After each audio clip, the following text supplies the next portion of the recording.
YouTube channel BL Maithili and Hindi में आपका स्वागत है। मैं BL बिहारी तो फिर एक नए वीडियो लेकर हम आ चुके हैं झंझारपुर खुटना रेलखंड के बीच से। तो आज हम आपको बता रहे हैं कि झंझारपुर और खुटना रेलखंड के बीच में इससे पिछले भी हम कई अपडेट हम आप सभी लोगों को हम दिखा रहे हैं, जो कि 7 वर्षों के बाद माल ट्रेन आए हुए थे और खुटना रेलवे स्टेशन तक पहुँची हुए हैं। तो खुटना तक ऑलरेडी जो रेल लाइन है वह बिछ कर तैयार हो चुका है और जो कि झंझारपुर से लेकर खुटना तक माल ट्रेन पहुंच भी चुकी है। तो अब इससे आगे जो कार्य होने के लिए जा रही है वह कार्य है और खुटना से लोखा के बीच में जो कार्य बचा हुआ है रेल बिछाने की, वो सभी कार्य को पूर्ण तरह से बिछाने के जो कार्य है वह शुरू कर दिया गया है। तो फिलहाल हम आप सभी को इस लाइन की सभी अपडेट हम दे रहे हैं बारी बारी से और दिखा भी रहे हैं और बता भी रहे हैं।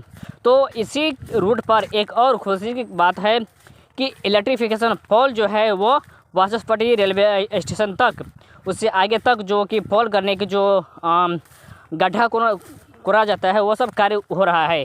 तो महरेल रेलवे स्टेशन से काफ़ी दूर तक इलेक्ट्रिफिकेशन पोल जो है वो गड़ चुका है और इन सभी कार्य जो है वो एक साथ सभी कार्य जो है वो किया जा रहा है। तो बात करेंगे बहुत जल्द खुटना रेलवे लाइन में जब ट्रेन चलेगी तो कुछ ही वर्षों के बाद जो कि इलेक्ट्रिफिकेशन ट्रेन भी चलने की संभावना है, क्योंकि दोनों कार्य जो है वो एक साथ किया जा रहा है। और बात करेंगे निर्मली का भी, तो निर्मली का वीडियो आप ऑलरेडी अपलोड कर चुके हैं, जो कि निर्मली रेलवे स्टेशन से जो कि कुछ ही पहले दूरी पर पोल गड़ चुका है। और बात करेंगे कि सरायगढ़ की तरफ से भी पुल संख्या 5 तक पोल गड़ चुकी है।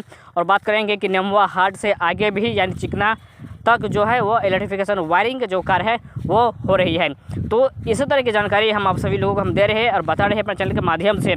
तो यह जानकारी आपको कैसा लगा आप कमेंट बॉक्स में अवश्य बताइएगा, क्योंकि हम आप सभी लोगों के नए नए वीडियो हम दिखाते रहते हैं, नए नए ब्लॉग हम दिखाते रहते हैं। तो इस वक्त ट्रेन जो है वो आ चुका है, सभी कार्य जो है यहाँ पर फाइनल होते हुए दिख रहा है। तो बहुत जल्द इस रेलखंड पर जो कि झंझारपुर और लोखा रेलखंड पर CRS होने की संभावना है, जब तक अभी तक ब्लास्ट की कार्य बचा हुआ है।